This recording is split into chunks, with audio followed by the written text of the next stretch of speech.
கருவேப்பிலை, இது பார்த்திங்கன்னா கரிசலாங்கண்ணி, செம்பருத்தி இலை, செம்பருத்தி பூவு, நெல்லிக்காய், சோத்துக்கத்தாழை, அப்புறம் சின்ன வெங்காயம் வந்து ஒரு 4-5 எடுத்துருக்குறேன், தட்டி போட்டுக்கலாம். அதுக்கப்புறம் இதில் வெந்தயம் ஒரு 2 டேபிள் ஸ்பூன் வெந்தயம், ஒரு 2 டேபிள் ஸ்பூன் குருமிளகு. இது வந்து நம்ம வீட்டில் வந்து நம்மளுக்கு அளவாக காய்ச்சி போகிறோம், ஒரு 1/2 லிட்டர் போல் காய்ச்சி போகிறோம், அதனால எல்லாம் அளவாக போட்டுருக்குறேன். நீங்கள் அந்த எண்ணெய் குவான்டிட்டிக்கு தகுந்த மாதிரி போட்டுக்குங்க. வாங்க எப்படி செய்யணும்னு பார்க்கலாம். ஃபஸ்ட்டு நம்ம 1/2 லிட்டரு வந்து நீங்கள் செக்கெண்ணெய் கிடச்சதுன்னா சேர்த்திக்கிங்க, எனக்கு கிடைக்கல.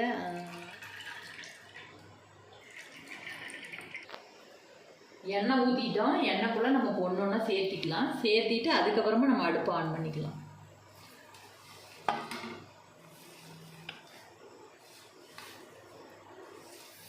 சோத்துக்கத்தாழை, கரிசலாங்கண்ணி பார்த்தீங்கன்னா எனக்கு இவ்வளோதான் கிடச்சிது. வெந்தயம் 2 டேபிள் ஸ்பூனோட சேர்த்துக்கலாம். இப்போ நம்ம அடுப்பை ஆன் பண்ணிக்கலாம்.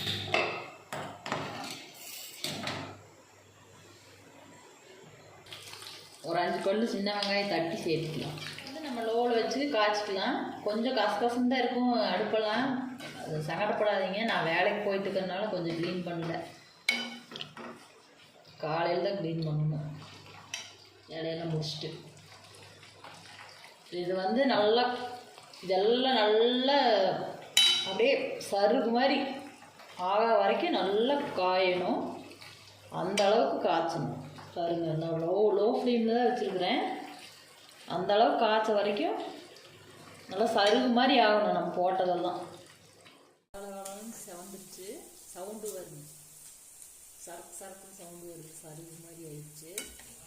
நம்ம போட்ட சோத்துக்கத்தாழை மட்டும்தான் நான் அப்படியே செவக்காமல் இருக்குது, அது எல்லாமே செவந்துருச்சு. இன்னும் ஒரு 2 நிமிஷம் அப்படியே விட்டுட்டு அப்புறம் அடுப்பு ஆஃப் பண்ணிடல, ஏன்னா சோத்துக்கத்தாழை இன்னும் ஈரப்பாகம் இருக்குது. அதாங்க ஃப்ரெண்ட்ஸ், பாருங்கள் நல்லா சருகாட்டம் ஆயிடுச்சு, சவுண்டு ஏற்றி வருது சரசரம், இந்த அளவுக்கு காஞ்சிடுச்சு. இப்போ நம்ம இது நல்லா ஆறுனதுக்கப்புறம் ஒரு வெள்ளை துணி போட்டு நல்லா வடிகட்டி ஒரு நல்ல பாட்டில்லையோ இல்லை பிளாஸ்டிக் டப்பாலையோ எதுலையோ நம்ம ஊற்றி வச்சுட்டு நம்ம டெய்லி தலைக்கு தேய்ச்சிக்கலாம். தலைக்கு தேய்ச்சி ஒரு 1 மணி நேரம் 2 மணி நேரம் கழித்து தலைக்கு ஏர் வாஷ் பண்ணிடணும். அப்படியே எண்ணெய் வச்சுட்டு அப்படியே விட்டோம்னா அவர் தலைகாணி பாயெல்லாம் நறி போயிடும்.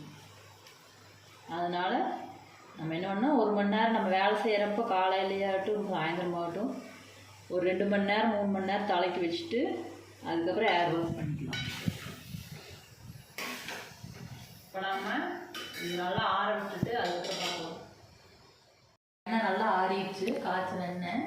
இது நம்ம ஒரு வெள்ளை துணி போட்டு வடிகட்டி ஒரு பாட்டில் ஊற்றி வச்சுக்கலாம். ஊற்றி வச்சுட்டு இதெல்லாம் வந்து நீங்கள் எண்ணெய்க்குள்ளே போட்டு வைக்கிறனாலும் வச்சுக்கலாம், இல்லைன்னா நம்ம அதை எடுத்துகிட்டு நல்லா அதை புழிஞ்சு தலைக்கு தேய்ச்சிட்டு கூட குளிச்சுக்கலாம், அது வேஸ்ட் பண்ண தேவையில்லை. அவ்வளோதான் ஃப்ரெண்ட்ஸ், இன்றைக்கி எண்ணெய் காய்ச்சி முடிச்சாச்சு. நாளைக்கு வேற ஒரு வீடியோவில் பார்க்கலாம். இன்றைக்கி நைட் டிஃபன் பார்த்தீங்கன்னா பணியாரம் தேங்காய் சட்னி.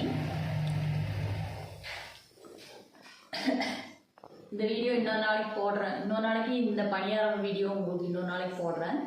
பாய் ஃப்ரெண்ட்ஸ், வேறு வீடியோவில் பார்க்கலாம். பாய் பாய்.